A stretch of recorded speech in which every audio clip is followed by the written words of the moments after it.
Happy New Year and welcome to another episode of the Christian Baptist Podcast. I am your host and servant in Jesus Christ, Paladin Actual. Today I wanted to talk about something that Lutherans are often accused of, at least in particular I have been, and it's stubbornness.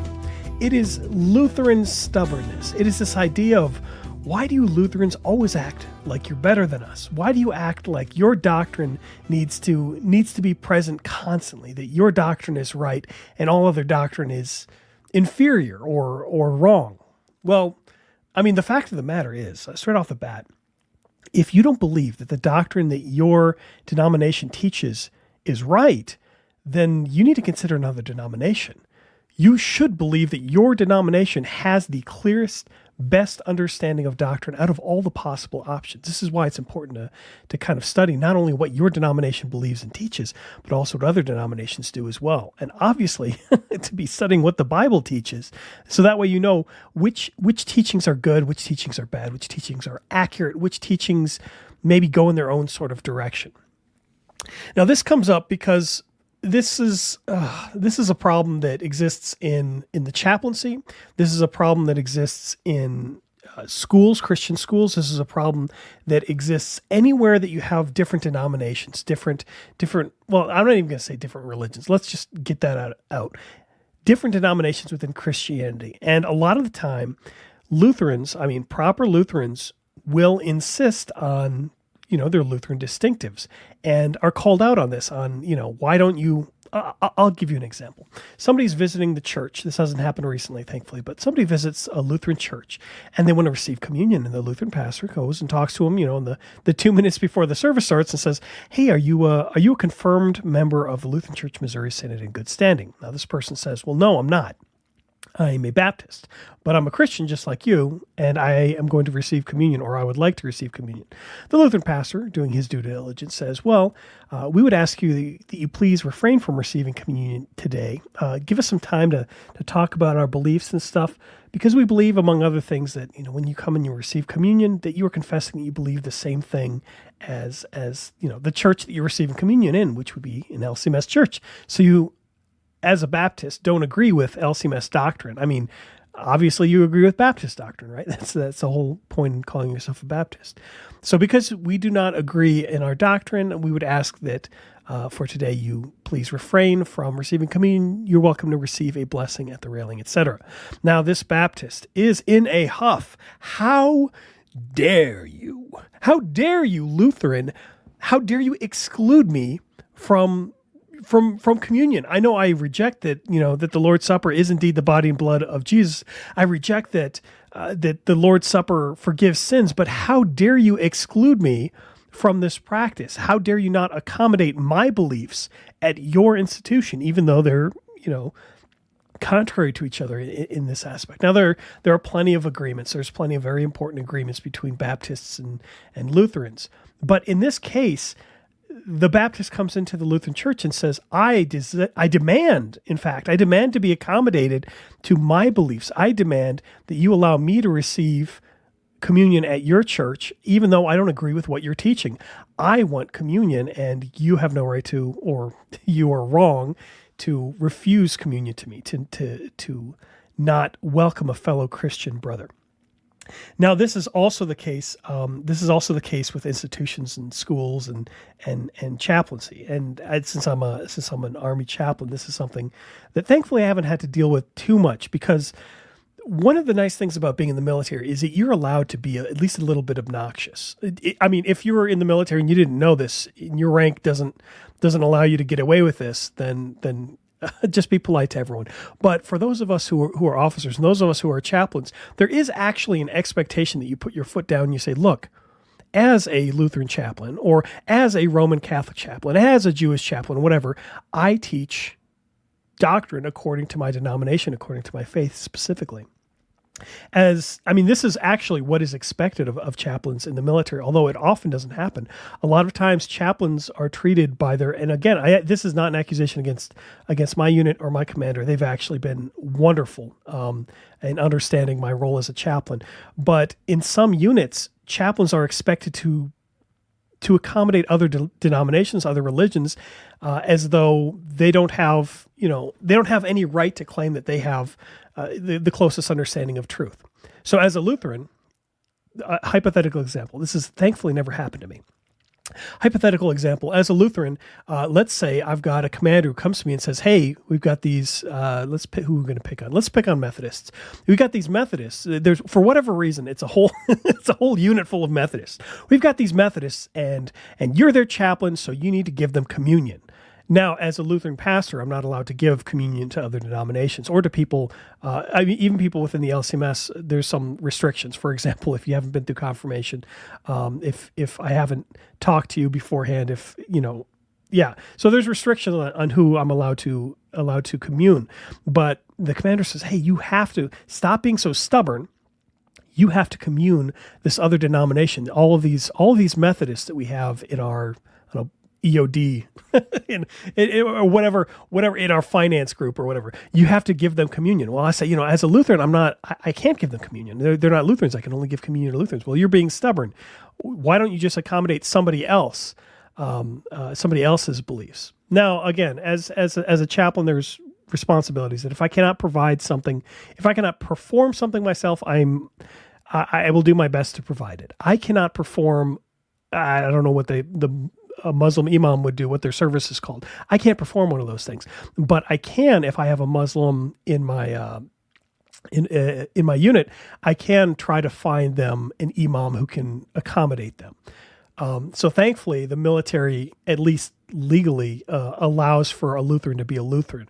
But there's often this expectation that it is wrong, it is stubborn, it is divisive for Lutherans or for any denomination. Actually, Lutherans get picked on more than other denominations for whatever reason. I have never encountered somebody, complaining that a Roman Catholic will not give a Baptist communion. I have never ever heard of somebody complaining that a Roman Catholic school, a Roman Catholic private school, will not teach Baptist doctrine or will not not commune Baptists or whatever, people who come to their school who are not Roman Catholic, who do not profess the faith of the Roman Catholics. It's weird. It's weird that it seems like, I know that there's other denominations who might suffer from this, but Lutherans, they want to stick to their guns, but everyone else says, well, you're Protestant, just accommodate general non-denominational practices, teachings, and beliefs. In fact, if Lutherans do things too specifically Lutheran, they may be accused of being too Catholic. What do you mean? What do you mean you're going to baptize babies? That's too Catholic. It's like, well, no, that's biblical. What do you mean you're going to, it's the real body and blood of Christ? That's too Catholic. Well, no, that's biblical. Incense, it's too Catholic. That's also, there's incense in the Bible as well.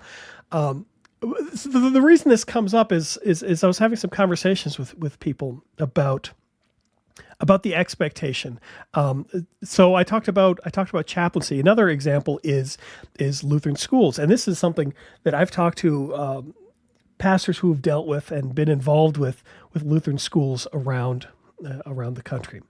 Now, a Lutheran school is a school, in theory, a parish school. This is a school that is either, I would say one of two things, but sometimes it's a blend of the two. Either this is a mission outreach tool from the church to the community where they're inviting people to come to the school and learn the Lutheran faith, as well as, teach them reading, writing, arithmetic. Or this is a way to support the Lutherans in the congregation, to give them a school to go to in the congregation. The bizarre thing, though, the bizarre pattern seems to be that Lutheran schools seem to be less and less distinctively Lutheran. Whereas a Lutheran church, you might be able to get away with saying, look, we confess that, the Bible is inerrant, infallible, and inspired. We confess that the Lutheran confessions are, the Book of Concord, the unaltered Augsburg Confession, that this is a true explanation of Scripture. We will abide by the teachings of the Lutheran Church Missouri Synod in the church.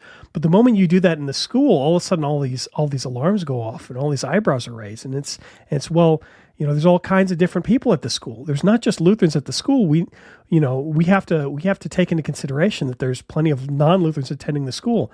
Well, you wouldn't do that if non-Lutherans came and attended your church, would you? You wouldn't say, okay, well, just because all of the Methodist finance soldiers came to my Lutheran church, all of a sudden I'd have to start preaching, or I'd have to start singing Methodist hymns, or I'd have to start teaching Methodist doctrine, or whatever Methodists do. It's bizarre. It's bizarre that this is seen as stubbornness, as seen as intolerance or divisiveness. For Lutherans, for Lutheran teachers, for Lutheran principals, for Lutheran pastors and churches that are attached to schools, for them to say, look, we are a Lutheran school. We need to teach Lutheran doctrine. We need to follow, the religion that we claim to be. If we're claiming to be a Lutheran church, we need to follow the teachings of, that Lutheran body. If we're claiming to be a Lutheran school, likewise, we need to be following the teachings of that Lutheran body. If this is an LCMS school, it should be teaching LCMS doctrine. If this is an LCMS church, it should be following LCMS communion practices. There shouldn't be grape juice instead of wine. There shouldn't be open communion. There shouldn't be altar calls. There should be, proper Lutheran practice and doctrine. Now, in all of this, I want to say that there's a case to be made for this sort of stubbornness. This is seen as negative. This is regularly seen as negative. And again, logically, it baffles the mind because once again, you wouldn't go into a synagogue with a ham sandwich and say, hey, why don't you accommodate my beliefs at your institution for any other denomination, any other religion? Why is it that Lutherans feel an obligation to accommodate the beliefs of other denominations? Now, again, here is me sounding pompous. I do believe that the LCMS, that the Lutheran Church, has the best understanding and explanation of Scripture and Christianity. So that being said, why would I want to give something inferior to my congregants? Why would I want to give something inferior to my students, to my soldiers, to anybody that I have the authority to kind of to give doctrine to practice my faith? Why would I want, even saying, well, let's just be accommodating. Why would I want to give somebody something lesser if I love them and if I care about them? So as people who are involved, if you're a parent and you've got students at a Lutheran school, if you're a member of a congregation, if you are a military member and there's a Lutheran chaplain, that I really do think you need to be encouraging that school. You need to be demanding of that school, of that congregation, of that chaplain, that if you're going to be Lutheran, then be Lutheran. Don't be wishy-washy about it. Don't try to blend in and say, well, we don't want to stand out too much. We don't want to stand out too much from the other churches. We want to be, what is it, seeker sensitive? Is that what the term is? Oh, that's such a stupid term. One of these hippie terms, seeker sensitive. We want to be available. We want people to come into our church and to feel comfortable.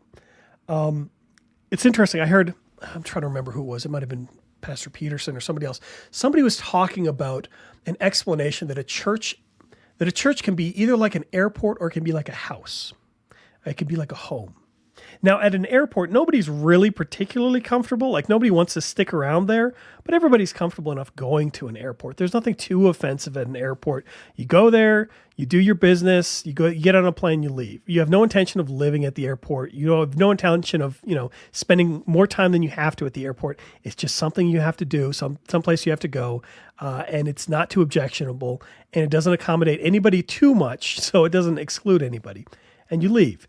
And a church can be like that. A church can be a big box store. It can be a big Walmart where everybody walks in and everybody's comfortable and everybody knows, what aisle the Cocoa Pebbles are in. But, there's nothing too specific about it. No, you're not going to find anything too unique there, too uncomfortable. Now, the other version of a church, instead of an airport, is like a home. If you go to somebody else's home, you don't know where their junk drawer is, or where their drawer where they have all of this, their paper clips and their pins and whatever. Everybody's got one, and it's a different place in every house. You don't know where they put their silverware. You could probably guess. You don't know why do they take off their shoes when they come inside? What are all these customs and traditions that they're doing? Why does it look like this? There's pictures on the wall of people that I don't know, that I'm not familiar with, these sorts of things. Now, to you as an outsider coming into a home, it is uncomfortable. It is weird. It's not what you're used to. It's unique, specific to the people who live there. Now, to the people who call that house their home, on the other hand, yes, it is unique. It is different. It does stand out, but it's home. It's the place you want to be. It's a place you want to go back to. It's a place you want to return to. And the more and more that Christian churches, that Lutheran churches try to be kind of general Protestant, general non-denominational, general Christian, general accommodating. Let's just play songs that the Christians hear on the radio that they're familiar with, rather than theologically rich hymns that maybe they're not familiar with.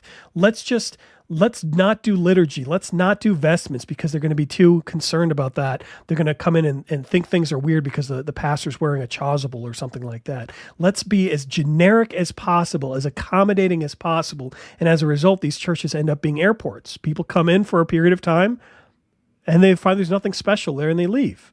And it's great. You can get people in the doors of airports very easily. Lots of people come through airports, but very few people stay in airports. Unless you're Tom Cruise in Lost in Translation. Or not Tom Cruise, what was it? Tom Hanks in Lost in Translation. But what you want, I think, and this is what I would encourage, what you want is you want your church to be a home. This will be weird to other people who aren't familiar with your home. This will be weird to other people who come in and say, why do you do that? Why do you have that? Or if you insist on things in our house, I mean, not in our house is a pigsty.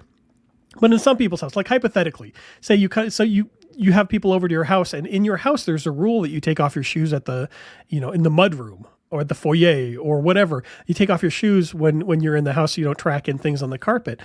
You enforce that tradition. Maybe your guests might be a little uncomfortable at first, but it's your house. You should be proud to enforce that tradition. Likewise, at a Lutheran church, at a Lutheran school, you should be proud to enforce the traditions of that Lutheran church, of that Lutheran school, of that teaching. Here at this Lutheran school, we teach that God is bodily present in the bread and the wine. We teach that children are to be baptized because they're part of God's covenant for salvation, and God's covenant for salvation commands baptism. We believe, these things that are Christian, that are Lutheran, that are specific to us. We don't need to say, well, come in and do whatever you want. You wouldn't do that when you're inviting people to your house. Why would you do that when you're inviting people to your church or your school? Come in and believe whatever you want. No. People are coming to your school. People are coming to your church. People are coming to you as a chaplain because of who you are and what you have to offer. Now, in all of these things, it can be discouraging. I get it. It can be very discouraging because you're the outlier. You're maybe painted as the one who's not willing to accommodate the stranger comes in off the street, the Methodist who comes in off the street and says he wants communion. You're seen as somebody who's turning people away from communion. I get that. It can be tough to say, well, I appreciate that you feel that way, but for this Sunday at least, I would welcome you to come up to the communion rail, to cross your arms over your chest and receive a blessing, but you will not be receiving communion today. If you'd like to receive communion, then we can continue to have these talks, and maybe we can go through the catechism and you can learn more about the beliefs here, et cetera, et cetera.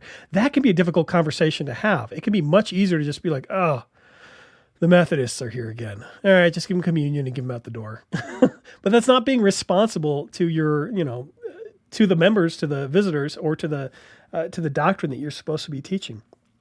It could be a lot easier if you're a chaplain to just say, well, you know what? Yeah, I'm a Lutheran chaplain, but general Protestant chaplain. I just do that. I'll just do communion because all the Baptists, all the non-denominational evangelicals, they're all the soldiers or whatever.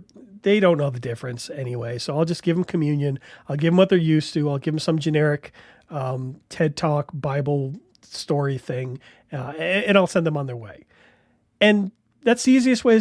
That's the easiest way to do things. It's also the laziest way to do things. And you're not called to be lazy if you're at any position of authority over any sort of Christian institution. If you're the pastor, if you're the chaplain, you're not called to be lazy. God's not just having you in the office to keep a seat warm. You're called to do a specific job, and you need to be trying to do it to the best of your ability. Now, again, if you're a pastor, if you're in charge of a congregation, if you're in charge of a school, if you've got a school attached to it, you need to be going out of your way to fight that good fight, saying, look, we are a Lutheran school. We are going to be teaching Lutheran doctrine at this school. We're going to have Lutheran teachers at best, maybe at and this is debatable. At worst, we're going to have teachers who are willing to at least say, look, I'm not a Lutheran, but this is what the Lutheran Church teaches, or I'm not a Lutheran, so I'll pass your question on to a teacher who's qualified to answer this question. There needs to be consistency, accountability, intentionality. It feels like that's like my catchphrase now is harping on intentionality in Christianity. And it'll come across as smugness. It'll come across as stubbornness. It'll come across as Lutherans acting like they're better than everybody else. And okay, so what? So what? Suck it up. That's people are not going to like that you're sticking to your guns, that you're sticking to your convictions, but you have to do it. It is your responsibility to do it. You can't abdicate that responsibility just because you want to be lazy or because it's hard or because it'll make you unpopular. You have to be stubborn. You have to be a stubborn Lutheran. You have to say, I'm a Lutheran. As Lutherans, we believe, ... We confess, ... We practice, ... You have to stick to your guns, as unpopular as it might make you. Anyways, all of this rant, I don't think I quoted a single Bible verse in any of this, but all of this to say that really, if you don't believe that your denomination is teaching the truth, find the denomination that is. And when you find that denomination, be willing to die on those theological hills. Be willing to say, look, I will stick to my guns because this denomination teaches the truth, and and this is how I know. This is how I can back it up with scripture. This is how, I can back it up with the confessions, the explanations and stuff like that. This denomination is teaching the truth, and I will not compromise on the truth just because it's easier to do so. Be a stubborn Lutheran. Do it. Be stubborn. Be stubborn for the right reasons. Be, loving and speak the truth in love. There's a Bible verse for you. Speak the truth in love. But be stubborn about it. Be willing to put your foot in the ground and say, look, I'm not going to compromise on this small point, because the moment I compromise on this small point, then I'll be willing to compromise on the next small point and the next small point. And that's how you erode away, good foundational Lutheran doctrine is years or decades of compromising on one small point after another for the sake of convenience. You have to be obnoxious. You have to be the one who stands their ground and says, well, no, we're not going to use a Bethel / Hillsong song in our congregation. We're not going to use this contemporary worship in the congregation. Yes, the doctrine on this particular song might be okay, but this is not appropriate for church. We're not going to pay churches that teach outright heresy. We're not going to pay them royalties to use their songs just because it's going to make people feel more accommodating. It's, stand up for your Lutheran distinctives. Be a stubborn Lutheran, loving but stubborn. In any case, Happy New Year. Welcome back, and God bless you all. Take care.